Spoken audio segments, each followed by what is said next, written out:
Alang sa mga magyapingon, may mga staff o biktima. Radyo natin nationwide. Oras natin sa radyo natin FM.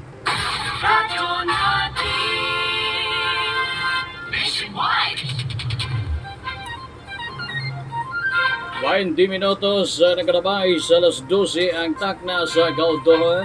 Talaga naman napakabilis ng panahon, napakabilis ng oras. Pusog pang mudagan mga higala sa mga doon ang mga sakit sa tuhod. Kumusta? Nakakaon na ba ang tanan diha karon? Tapos na ba ang lunch? Tapos na ba ang lunch time? O yung sa may sudaan ninyo din na? Regardless kung sa inyong gikaon, ang importante pasalamatan gyapon sa Ginoo nga dunay gikaon mga higala, no? Basta kaon lang yun. Basta tidarong ha. Kanang uban gani. Kaon magani ta mas ginhawa bisan og ang kwarta gikan sa kabanang bayan. Ay, kagahapon di ay no?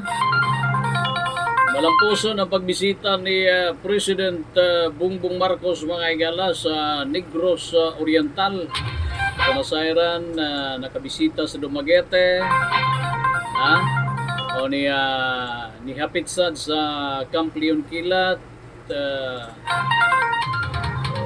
At least kagahapon kita man ta nga daghan kayo in terms of kining security. Doon natay mga galupad-lupad nga mga chopper sa taas mga higala. No? Successful ang pagbisita. Baso naman og nakita ni President Marcos ang unsay kakulangon sa unsa pay mga gikinahanglan sa mga katawhan sa Negros nga ikaayo mga higala para sa susunod nga mga adlaw mga suking tigpaminaw. Problema ani kini magumbaha sa sige gyud no. Baha rasad kagahapon adlaw sa ubang mga lugar.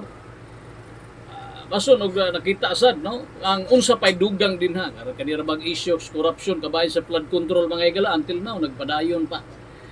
Sana naman bago matapos ang president term or kining termino ni President Marcos mapanagot at meron ng maghihimas rihas kung meron man no kung naaman siguro din na kung mapamatud-an kining issue mga higala sa corruption about flood control issue guban pang corruption mga higala sa atong nasod nga Pilipinhon karon panahon na mga sukin paminaw.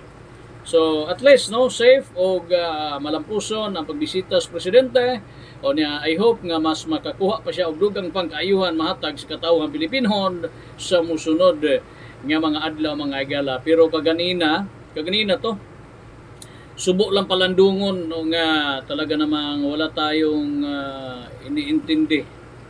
Wala tayong sanang ikabahala. Nawala naman tato problema sa kahadlok sa mga ginikanan nga mopasulod mga higala sa kining mga estudyante din na kay katong nahitabo sa unang pagpamusil kaniadto duha ka bug suspect mga higala nga based sa investigations kapulisan asa tong dapita nakalimot ang asa tong dapita mga sung higala. Talagang mayroong convo silang dalawa na talagang plano talaga ang pamamaril. I-comment lang kung nakabalo mo kung asa tong nabita. Kay gisunda na sad katong uban dunay mga issue kabahin sa pananaksak no. Kato grabe to kay pusil gyud. Naunong pagyud mga higala ang miyembro ang problema man gud ani kini mga bata kay mga minor de edad kung katuusa pero dili ilang pusil maapil ang parte or member sa pamilya nga active men in uniform mga higala tungod aning ilang gipangbuha grabe gid no walang pangundangang pamamaril walang kimi-kimi na kumitil para lang no di ba palo naman tao nya kaganina at tiniyo kung masayo pa at tiniyo di University of di Zamboanga University mga sugid paminaw ko usa sa mga inila nga tunghaan sa Zamboanga mga sugid di paminaw, ang lainasad ang issue o balita sa pagpamusil. Usa ka estudyante, karon based sa atong information kung totoo man ito or hindi, pero napag-alaman natin na yung father, no, yung ama nung namaril na-relieve na.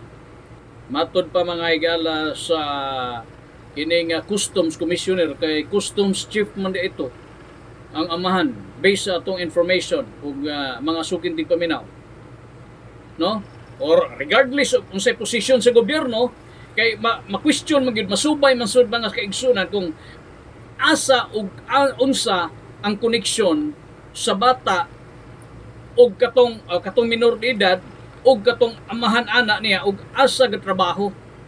Kasagaran, no, government employee or miyembro sa Armed Forces or PNP unsa dinha kay doon na may pusil.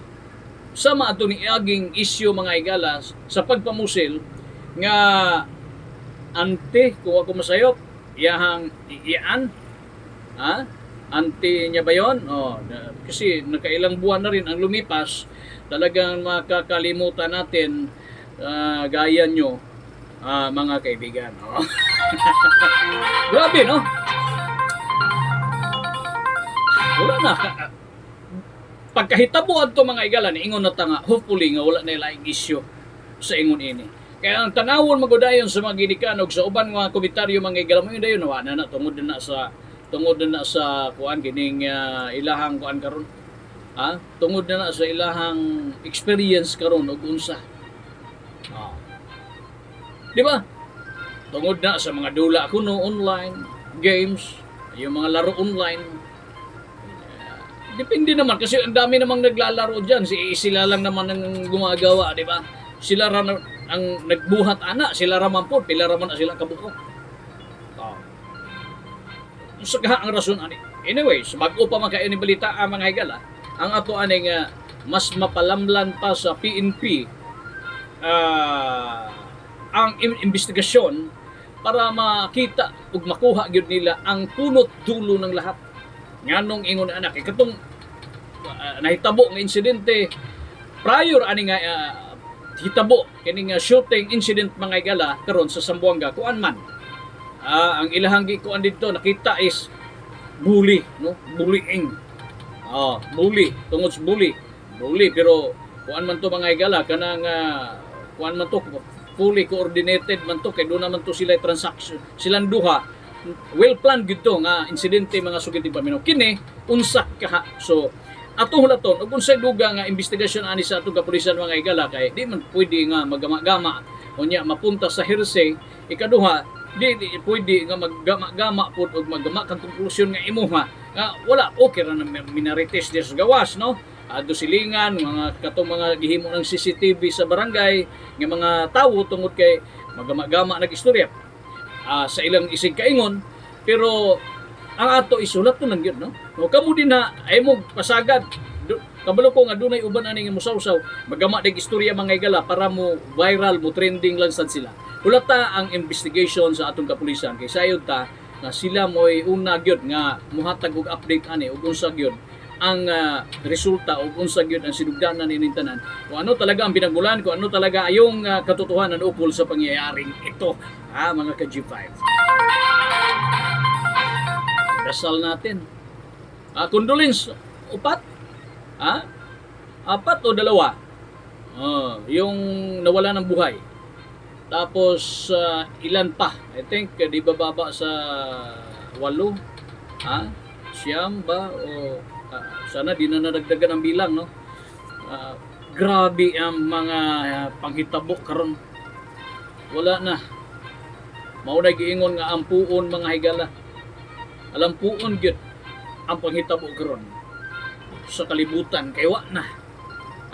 Maglakaw ka dinha, naay mga hold upper. Kung magmotor ka, dunay motor nap. Sakyanan, kawat. Unya, about drugs, naasa din ha. Ang atong kapulisan, naning kamot nga ma-maintain Pasalamat na lang ta kay ang PDEA, PNP ug uban pa nga mga law enforcement agency nagtinabangay ug unta ang ato mga barangay elected officials, ang ato mga katawhan sa barangay magtinabangay kung magdihan di palang dapita kung magtinabangay ang tanan mga sugin di paminaw do na information parte sa inyong pamilya magbinuang iya kamo mismo mo padakop ana putol ning kabahin sa isyu mga igalas drugas Pilipinas. Pero saan man ha kaya ang uban maingon man nga kuan kanang mahala na sila sa yuta nga ang atong kapulisan naningkamot sa no para mapugnan o bitaw nang daghan kay mga nadakpan ipang-read mga igala dinha pero nganong naara man gihapon gabalik-balik ra man gihapon. So pangutana na to ha marami ba ang supply, marami ba ang marami ang supply, marami din ang demand kasi ba't ganun nganong daghan man kaayo mga igala hangtod karon kana corruption. Speaking about corruption, buhay na buhay ang investigation about that. Until now, sa Kongreso, namamayagpag yung usapin sa korupsyon mga higala. Saan man nato na? Hantod kanu sa mahuman mga sugid di paminaw.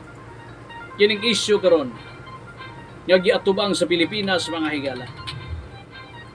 Mao na mga pangutana nga ato pang hinaoton nga mamahimong okay na ang tanan. Unya kining hitabo karon, kining shooting incident mga igala nga nahitabo again and again atong iampo ug ipanghinaot nga wa nay lain pa nga mosunod kay strikto na magkaayo ang uban nga mga tunghaan, di ba? Do na naman toy kanang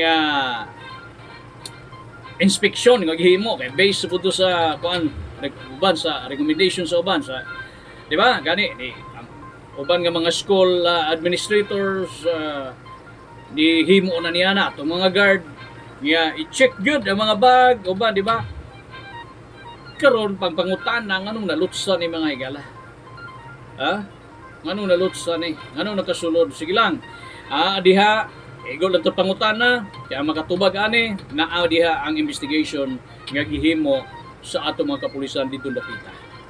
Viral national issue kini karon nga gakinahanglan og saktong tubag. And I hope nga wala na ilain pang musunod panini.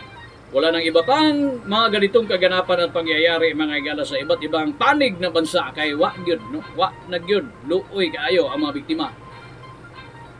Usa lang ang suspek, duha ang suspek, unya ang biktima ubay-ubay.